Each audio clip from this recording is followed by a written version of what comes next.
प्यारे बच्चों नमस्कार। मैं देवेश कुमार। आज हम लेके आए हैं आपके लिए काफ़ी इंपॉर्टेंट टॉपिक, प्रकाश का विवर्तन। प्रकाश का विवर्तन क्या होता है कि देखिएगा कि प्रकाश का किसी छिद्र अथवा उसके तिरछे किनारों पर आंशिक रूप से मुड़ने की जो घटना होती है वो क्या कहलाती है? विवर्तन कहलाती है। जैसे आपने देखा होगा आपके घर में एक रोशनदान होता है। रोशनदान में क्या होता है? एक छेद हो जाता है, उस छेद से जो प्रकाश आता है, लेकिन जो छेद का जो साइज होता है वो तो कम होता है, जैसे इस तरीके से छेद का साइज है। लेकिन जो दीवार पे जो प्रकाश होता है वो इस तरीके से दिखाई पड़ता है, इस तरीके से फैला हुआ दिखाई पड़ता है। तो प्रकाश क्या होता है? प्रकाश आ तो इस छेद में रहा था, लेकिन यहाँ से क्या हुआ, ये आंशिक रूप से मुड़ गया है। तो ये घटना क्या कहलाती है? ये घटना आपकी कहलाती है प्रकाश का विवर्तन। तो क्या परिभाषा रहती है प्रकाश के विवर्तन की? प्रकाश का किसी छिद्र अथवा उसके तिरछे किनारों पर आंशिक रूप से जो मुड़ने की जो घटना होती है वो क्या कहलाती है? प्रकाश का विवर्तन कहलाती है। प्रकाश का विवर्तन कितने प्रकार का होता है, चलो देखते हैं इसको।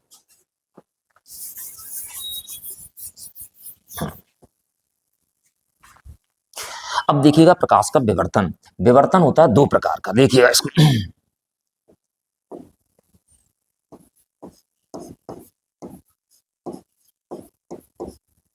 विवर्तन,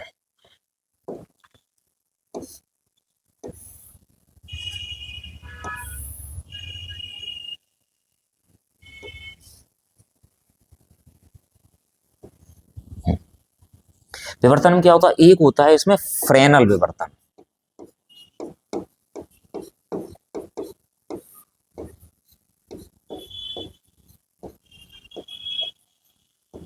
फ्रेनल विवर्तन। और एक होता है इसमें फ्राउनहोफर विवर्तन।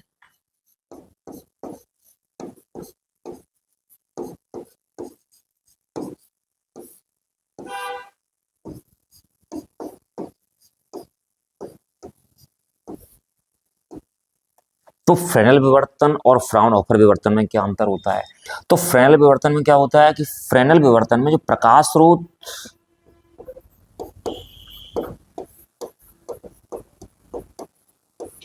और पर्दा तक की जो दूरी होती है वो हमारे पास कैसी होती है? सीमित होती है। कैसी होती है? सीमित दूरी होती है। तो फ्रेनल विवर्तन में क्या होता है कि ऐसा विवर्तन जिसमें प्रकाश स्रोत और पर्दे तक की दूरी कैसी होती है? सीमित होती है। तो क्या कहलाता है? फ्रेनल विवर्तन कहलाता है। फ्राउनहोफर विवर्तन में क्या होता है? इसमें प्रकाश स्रोत और पर्दे के बीच की दूरी होती है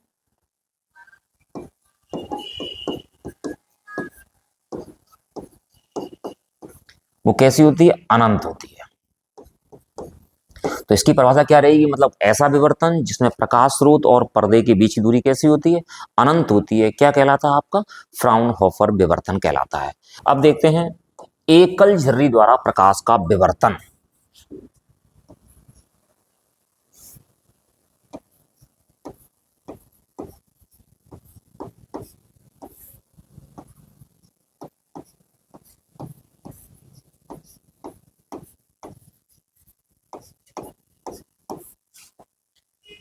द्वारा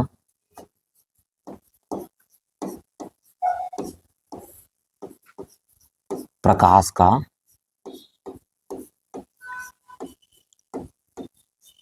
विवर्तन।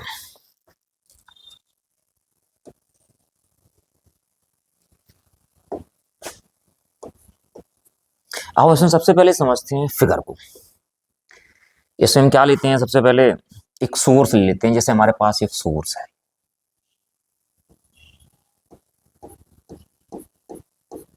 एक बड़ी प्रकाश स्रोत,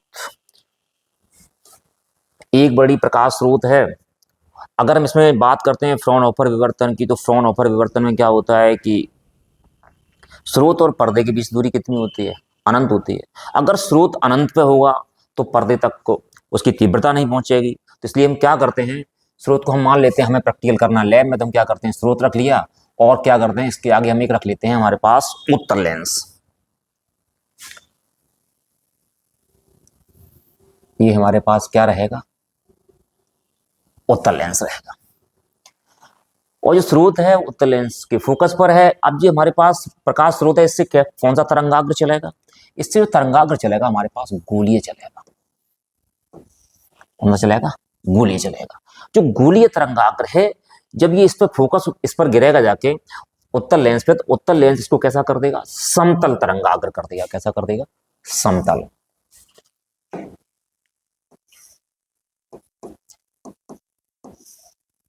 ये तरंगाग्र हमारे पास कैसा हो गया, समतल हो गया। और हम यहां पे क्या करते हैं, और इधर हम मान लेते हैं कि हमारे पास ये है पर्दा। अब क्या होता है, ये हमारे पास समतल तरंगाग्र है,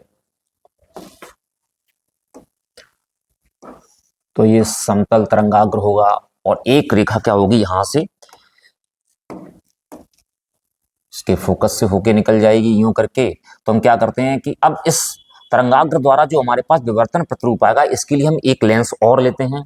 वो लेंस हमारे पास, एक उत्तल लेंस हमारे पास ये रहा, हमने मान लिया ये हमारे पास एक उत्तल लेंस और है। जब ये समतल तरंगाग्र यहाँ पे आएगा तो यहाँ से क्या होगा, यहाँ पे कई स्रोत बन जाएंगे। यहाँ से स्रोत, जब स्रोत बनेंगे तो हमारे पास क्या होगा, यहाँ से द्वितीयक तरंगाएं निकलेंगी, और द्वितीयक तरंगाएं निकलेंगी तो वो आगे बढ़ेंगी। आगे बढ़ेंगे तो हम मान लेते हैं ये हमारे पास जो मिड पॉइंट था, ये हमारे पास यहाँ पे पहुंच गए। ठीक, यहाँ मान लेते हैं हमारे पास कई स्रोत हैं, मैं मान लेता हूँ 100 स्रोत हमारे पास, 1 2 3 4 5, 1 से लेके 50 तक यहाँ पे हैं, 51 से लेके 100 तक यहाँ पे हैं। तो यहाँ से क्या होता है, द्वितीयक तरंगाएं चलती हैं। जब ये द्वितीयक तरंगाएं यहाँ से चलेगी तो ये यहाँ से इस पर फोकस हो गया कि यूं करके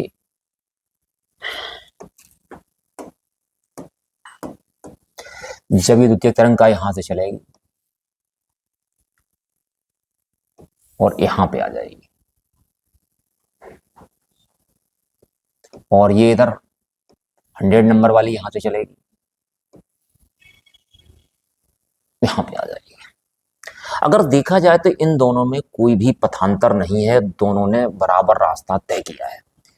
अगर बराबर रास्ता तय किया है तो हमारे पास सीधी सी कंडीशन हमारे पास क्या होगी, इनके बीच कोई पथांतर नहीं होगा। अगर पथांतर नहीं होगा तो यहाँ हमारे पास क्या बनेगा, केंद्रीय उच्चिष्ट बनेगा। क्या बनेगा, केंद्रीय उच्चिष्ट। अब इधर हम नंबर 2 वाले पे देख लेते हैं। मैं देख लेता हूँ, हमारे पास सेकंड नंबर वाला ये रहा। इधर हमारे पास कौन सा रहेगा, 99 वाला रहेगा। ये आई,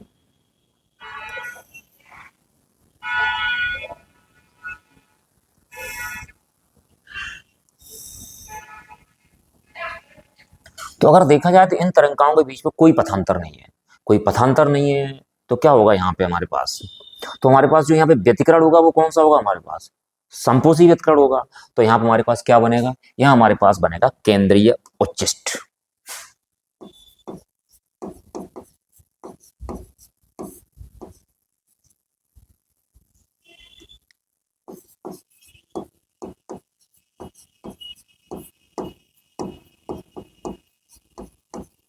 उच्चिष्ट या ये तो कंडीशन थी हमारे पास सेंट्रल पॉइंट की। अगर मैं मान लेता हूं इस पॉइंट से कोई x दूरी पर कोई पॉइंट P है, हम वहां की कंडीशन देखना चाहते हैं, तो देखिएगा उसके लिए, और यूं बिंदु P पर फोकस होती है, देखिए, और एक यहां से चलती है, वो ये बिंदु P पर आ गई आगे। अब कंडीशन क्या, अगर इनके बीच में पथांतर देखें, क्या देखें हम इनके बीच में पथांतर देखें, तो पथांतर कितना रहेगा, यहाँ तो स्रोत काफी है यहाँ से। तो पथांतर के लिए हम क्या करते हैं, पथांतर के लिए हम इस रेखा से इस रेखा पे लंब डाल देते हैं। इस रेखा से क्या करते हैं, इस रेखा पे हम लंब डाल देंगे, तो हमारे पास क्या निकल के आ जाएगा, पथांतर निकल के आ जाएगा। जी हमने डाल दिया, जी हमने डाल दिया यहाँ पे लंब, क्योंकि यहाँ पे एंगल काफी छोटे माने जाते हैं।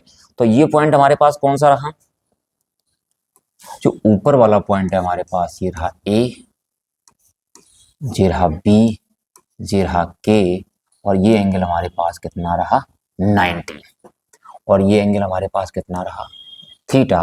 और इस पथांतर को हमने मान लिया लैम्डा, और ए और बी के बीच की दूरी, जो स्लेटों के बीच की दूरी हमने कितनी मान ली।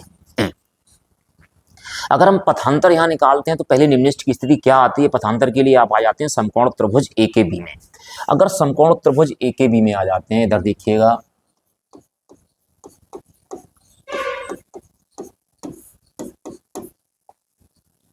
त्रिभुज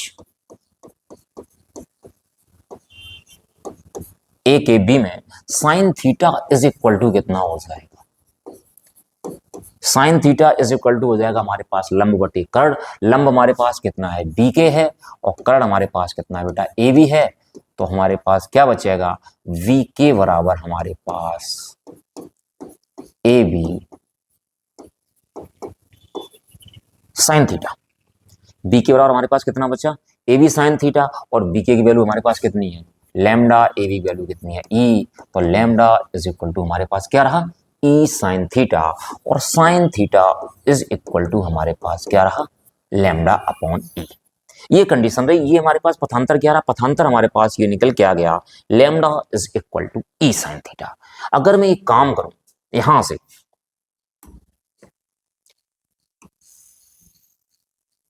इसको यहां से ज्वाइन कर दूं, तब देखते हैं निम्निष्ठ कैसे बनते हैं और उच्चिष्ठ कैसे बनते हैं, ये आप समझ जाइएगा। इसके लिए हम क्या करते हैं, यहाँ पे एक ये वाला ट्रायंगल है, इस तरफ बना लेते हैं।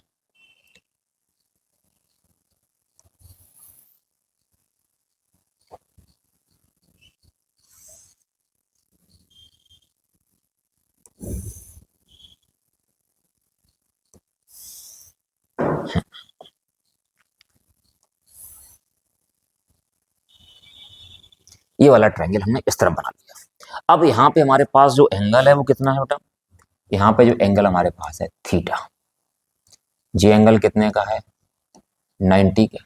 ये रेखा इसके पैरेलल होगी, एंगल कितने का हो जाएगा हमारे पास, 90 का। ये पॉइंट कितना हमारे पास ए है, ये पॉइंट कौन सा हमारे पास बी है।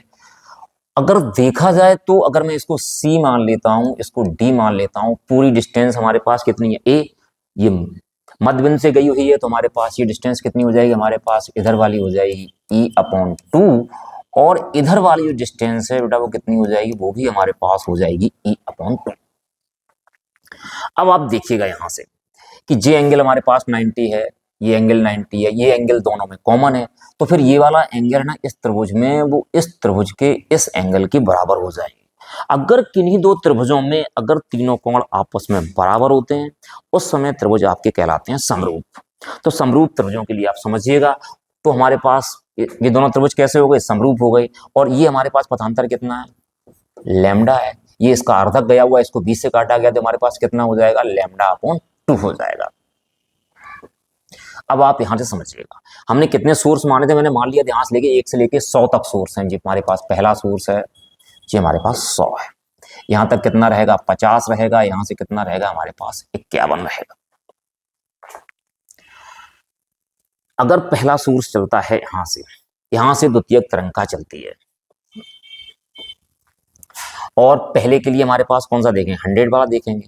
और 100 वाले में हमारे पास पथांतर कितना है, ये हमारे पास इसमें पथांतर कितना रहेगा, लैम्डा माइनस के लैम्डा बाई 2 कितना रहेगा, लैम्डा बाई 2 से रहेगा। तो सीधी सी बात है जी, लैम्डा बाई 2 पथांतर रहेगा, तो मतलब हमारे पास तरंगें कैसे चलेंगी। जैसे मान लेता हूं कि हमारे पास जो तरंग पहली चली थी वो यूं चली थी,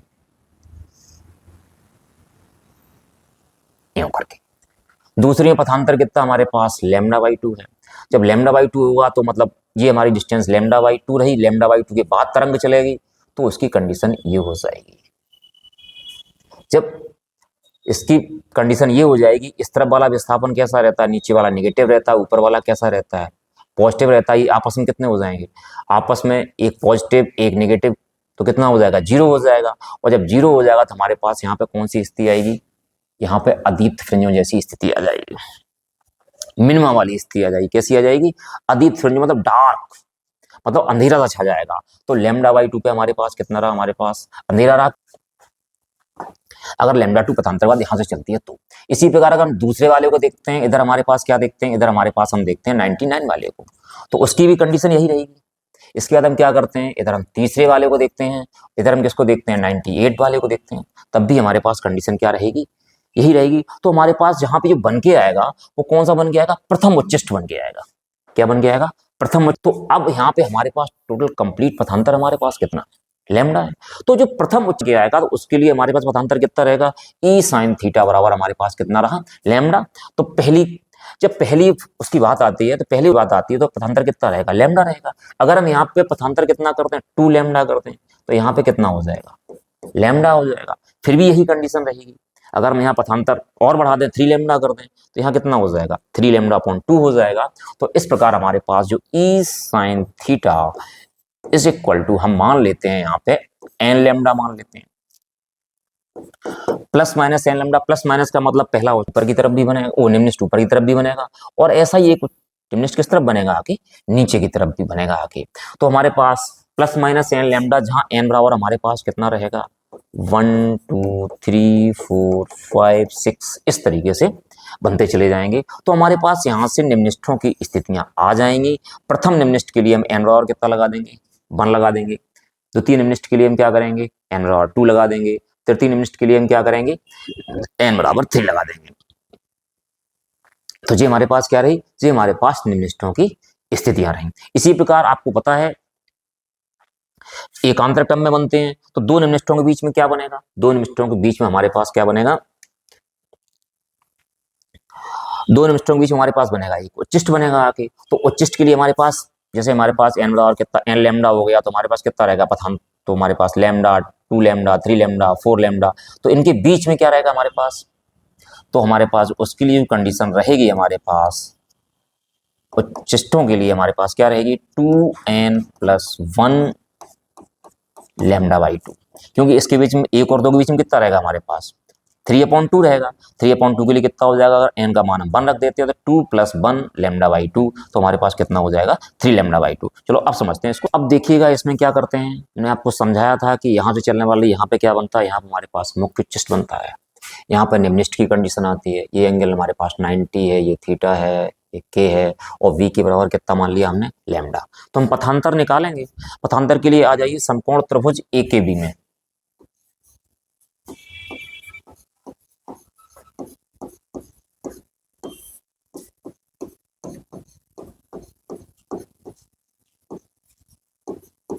समकोण त्रिभुज AKB में अगर हम साइन थीटा निकालें तो साइन थीटा बराबर हमारे पास क्या रहेगा VK/AB।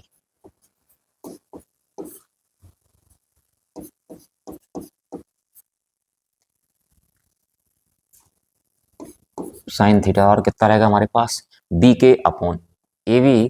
तो साइन थीटा VK की वैल्यू हमारे पास कितनी है बेटा, VK की वैल्यू हमारे पास लैम्डा है, और ये हमारे पास कितनी है E। तो हमारे पास क्या रहेगा E साइन थीटा बराबर लैम्डा। अभी हमने आपको समझाया था कि हमारे पास जब पथांतर लैम्डा होता है, जब पथांतर 2 लैम्डा होता है, जब पथांतर 3 लैम्डा होता है, तो हमारे पास क्या बनते हैं, निम्नलिखित बनते हैं। तो निम्नलिखित के लिए पथांतर हमारे पास क्या है, तो हमने क्लियर किया था आपको फिगर से। तो निम्नलिखित के लिए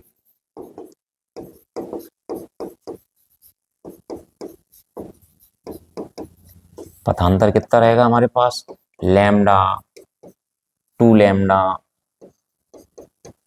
3 लैम्डा डॉट डॉट करके। तो हमारे पास क्या हो जाएगा यहाँ से E साइन थीटा बराबर प्लस माइनस एन लैम्डा। तो ये हमारे पास आ जाएगी निम्नलिखित की स्थिति के लिए। तो हमारे पास जहां n बराबर कितना रहेगा, जहां n बराबर रहेगा 1 2 3 4 डॉट डॉट डॉट डॉट करके, ठीक। अच्छा, अब बात आती है उच्चिष्ट के लिए।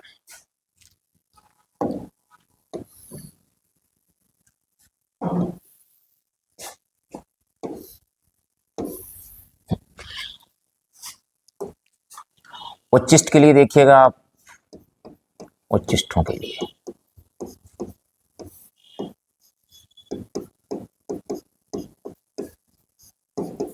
अगर आप उच्चिष्टों के लिए देखते हैं, आपको पता है कि उच्चिष्ट और निम्नलिखित क्या करते हैं, एकांतर क्रम में बनते हैं। तो पहले लैम्डा पे यहाँ पे बन जाएगा, लैम्डा पे क्या बन जाएगा, निम्नलिखित बन जाएगा, 2 लैम्डा पर निम्नलिखित बन जाएगा। लेकिन बीच में क्या बनेगा, बीच में हमारे पास क्या बनेगा, इन दोनों के मध्य में क्या बनेगा, उच्चिष्ट बनेगा। तो हमारे पास जो पथांतर रहेगा, वो पथांतर पता कितना रहेगा बेटा, पथांतर रहेगा आपके पास लैम्डा और 2 लैम्डा कितना हो गया 3 लैम्डा, और 3 लैम्डा का आधा कितना हो गया हमारे पास 3 lambda upon 2 comma 5 lambda upon 2 7 lambda upon 2 dot dot dot. तो हमारे पास इक्वेशन यहाँ पे आ जाएगा E sine theta is equal to 2n+1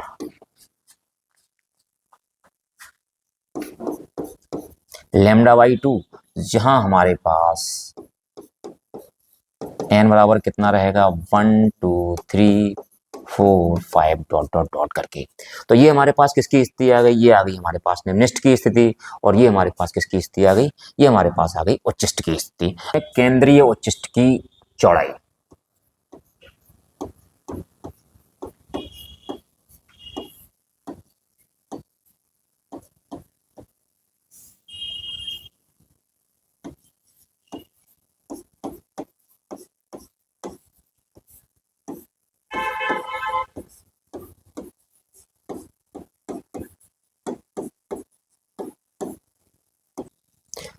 केंद्रीय उच्चिष्ट की चौड़ाई के लिए हमारे पास क्या रहेगा, केंद्रीय उच्चिष्ट मतलब यहाँ पे केंद्रीय उच्चिष्ट बनेगा, तो यहाँ पे क्या ब्राइटनेस रहेगी, कहाँ तक रहेगी, ऊपर तक रहेगी। यहीं पे एक कंडीशन आएगी, मतलब जो हमारे पास प्रथम निम्निष्ट यहाँ बन रहा है, प्रथम निम्निष्ट एक नीचे की तरफ भी बनेगा, तो ऊपर तक की डिस्टेंस कितनी हमारे पास x है, तो नीचे भी x दूरी पर क्या बनेगा, x दूरी पर हमारे पास एक प्रथम निम्निष्ट बनेगा आके, तो इसकी जो चौड़ाई हो जाएगी कितनी हो जाएगी, 2x हो जाएगी। कितनी हो जाएगी हमारे पास, 2x हो जाएगी। इसके लिए हम एक काम करते हैं,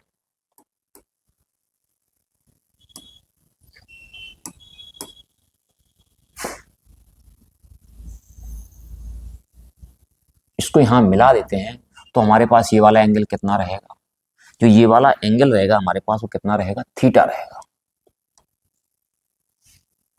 कितना रहेगा, थीटा रहेगा। पिछले वीडियो में आपको बताया गया था फ्रेंच चौड़ाई के व्यंजक में, जो हमारे पास एंगल कितना रहा, थीटा रहा।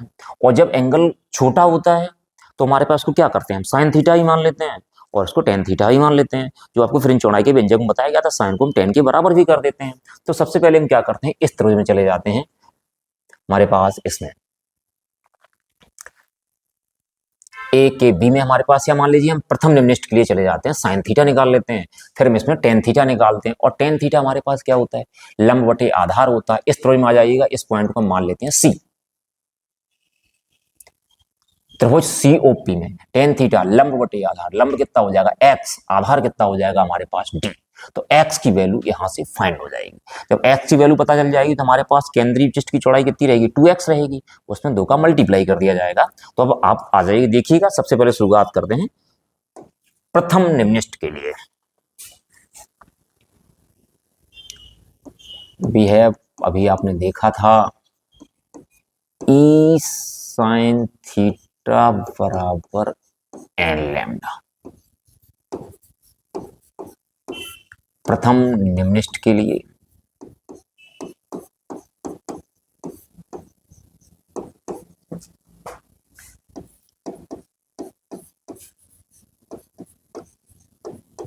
एन बराबर कितना हो जाएगा हमारे पास, 1 हो जाएगा। तो ई साइन थीटा बराबर कितना हो गया, लैम्डा। इक्वेशन नंबर हमारे पास क्या रहा, फर्स्ट। अब आप आ जाइए ट्राइंगल में, आ जाइए समकोण त्रिभुज सीओपी में।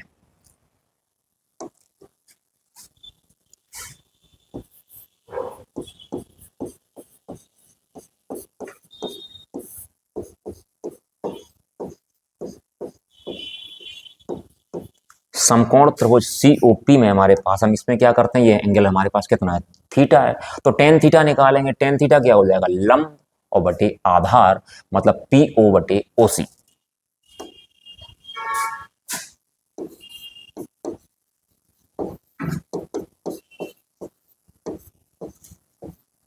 तो tan theta P O, P O की वैल्यू कितनी है हमारे पास x, और ओ सी वैल्यू कितनी है हमारे पास d,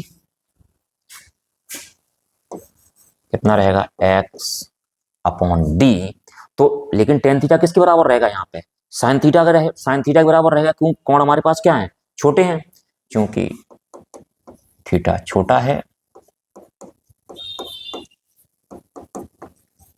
आता है,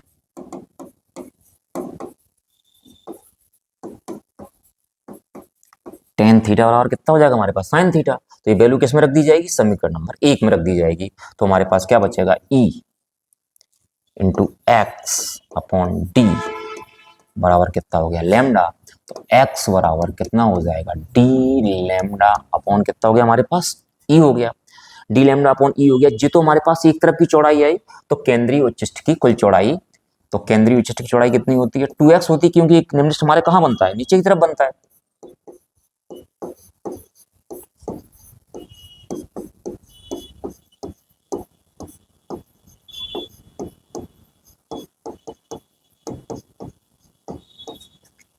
की चौड़ाई हमारे पास कितनी हो जाएगी 2x। तो 2x का मतलब कितना हो जाएगा 2d लैम्डा अपॉन ई। तो ये रहा हमारे पास केंद्रीय उच्चिष्ट की चौड़ाई। इसमें आप समझ गए होंगे निम्नलिखितों की स्थितियां, मुख्य उच्चिष्ट की स्थिति और केंद्रीय उच्चिष्ट की चौड़ाई। उम्मीद है कि आप लोगों को ये टॉपिक समझ में आ गया होगा। यदि ये टॉपिक आपकी समझ में आ गया हो तो आप चैनल को सब्सक्राइब कर दें, वीडियो को लाइक कर दें, साथियों के साथ शेयर कर दें। धन्यवाद।